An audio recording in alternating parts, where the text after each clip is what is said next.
Babylonian Magic and Sorcery. We're continuing with comment on Tablet 2. The phrase Shana Brasha is a very common occurrence both in these texts and the regulations for the ceremonies general, and wherever it occurs, there are only two alternatives possible to its meaning. It must either be some measure of weight or capacity stating the exact amount of incense to be used, or else it must refer to the vessel in which the incense is contained. Which of these two meanings should be adopted is made clear from the use of Shana in K 3245, column 2, 114b, which reads,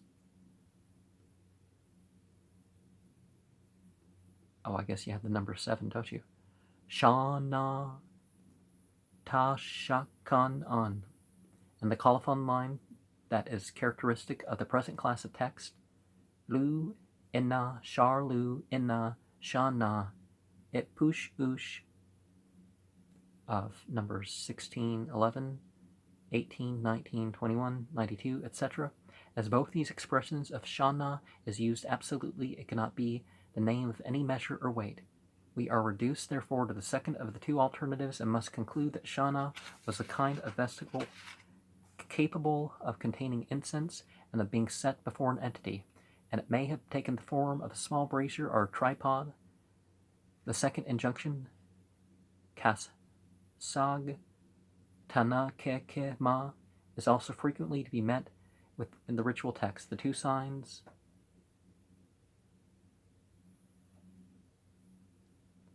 are not to be read phonetically as an adverb, berish, but are rather to be regarded as the name of some libation, for otherwise the verb tanakte would be left without an object.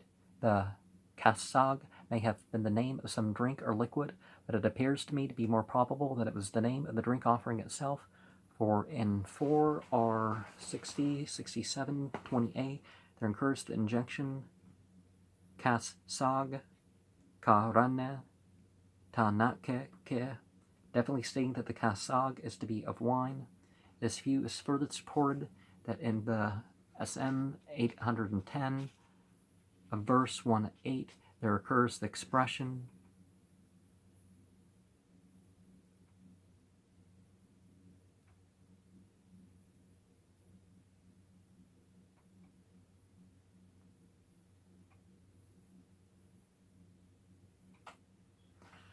kasag tumelema tu kan an. The kasag thou shalt fill up and offer. To fill up a liquid would be extremely colloquial English, and in Assyrian the phrase would be meaningless. There would be nothing strange, however, in speaking of filling up such and such a drink offering. The expression kasag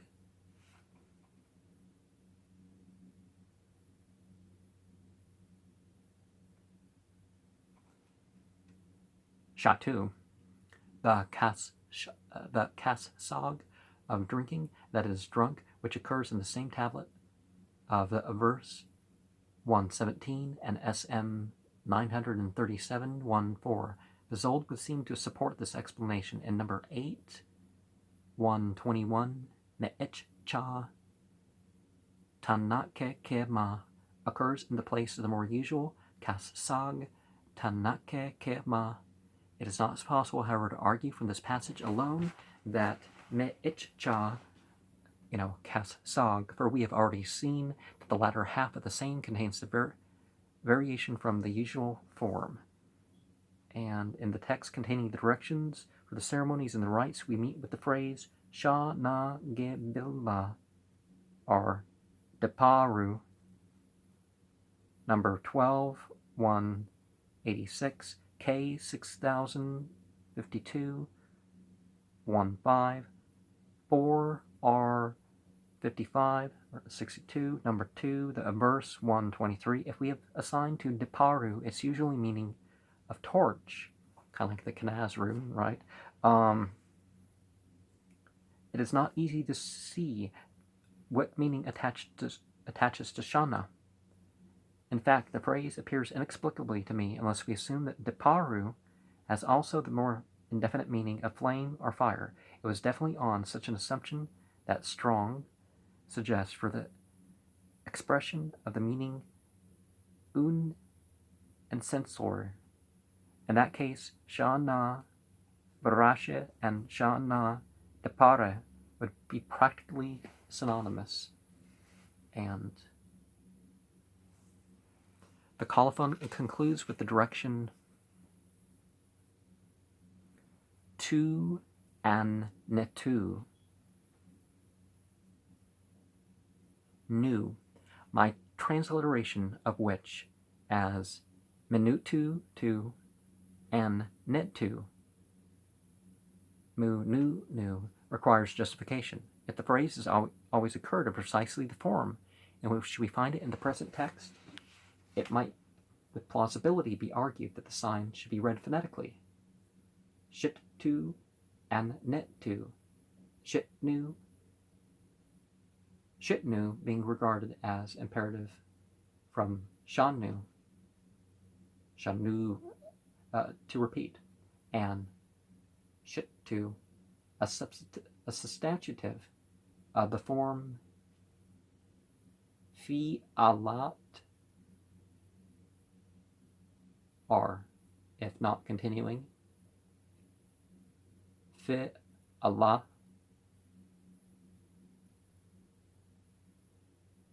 fi Allah. Okay. This rendering, however, is upset by the fact that the verb does not always occur as nu. For instance, in 4R55, numbers 2, the verse 119, we find the direction ship to and net to, shan eat to, inna pan, elu ishtar, ma, and without nu is also to be found in numbers 696, 1145, 1216, and 103, 3027, K, 3292, 17, etc. Moreover, in 129 of K 6679 and K 8083, two fragments of a large tablet containing ceremonies and prayers to the entity Ishtar, which I have recently joined, we find the form U. These facts together prove conclusively that is an ideogram nu, U being merely a phonetic complement. The phonetic complement nu indicates that manu in the present phrase, that it is beyond a doubt that the fact that sha ne occurring in BR50, column 2, 163, in the sense of repeating an incantation, is rendered in the Semitic translation by Munu.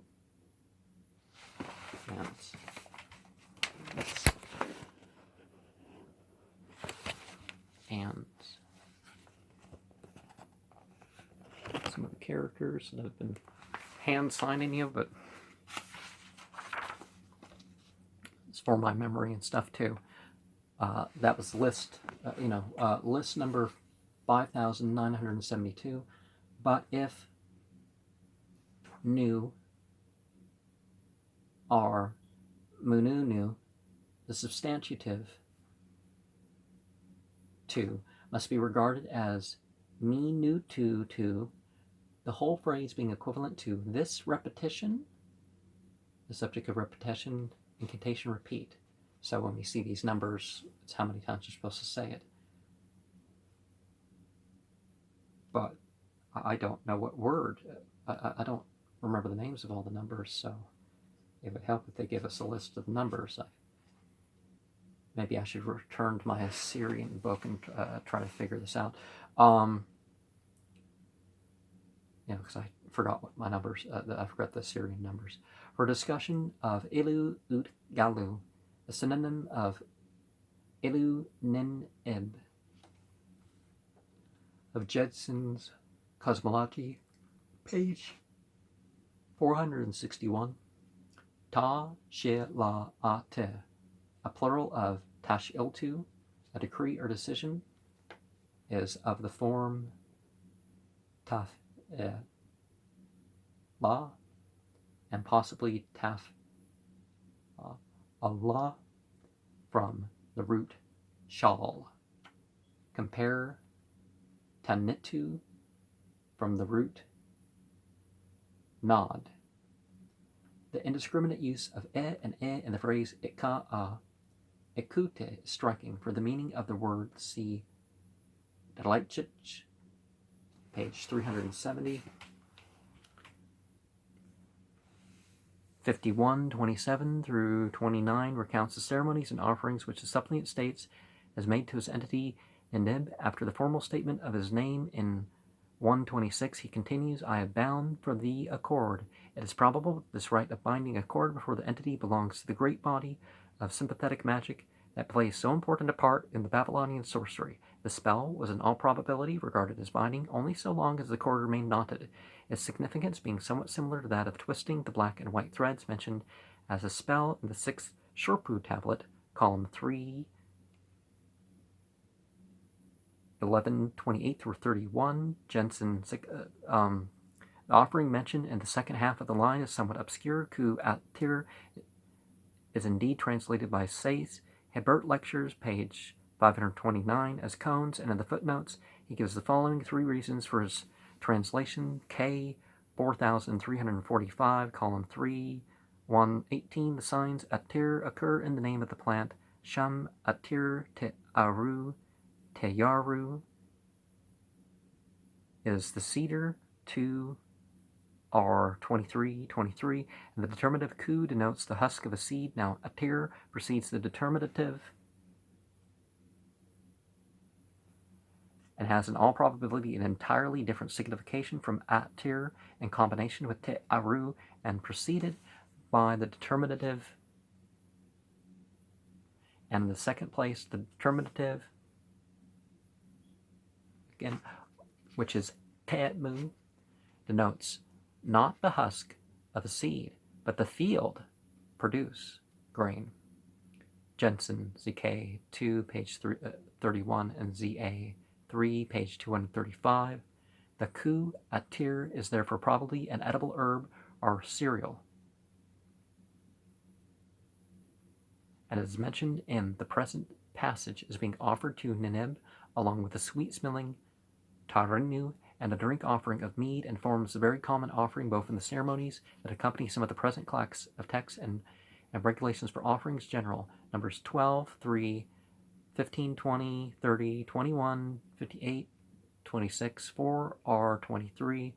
Number 1, Reverend column 3, 127, K, 3245, column 2, 112, K, 6060, 16, K 6068, column 2, 13, K 6207, K 6225, 17, K 6679, K 8083, 14, K 8932, 15, etc.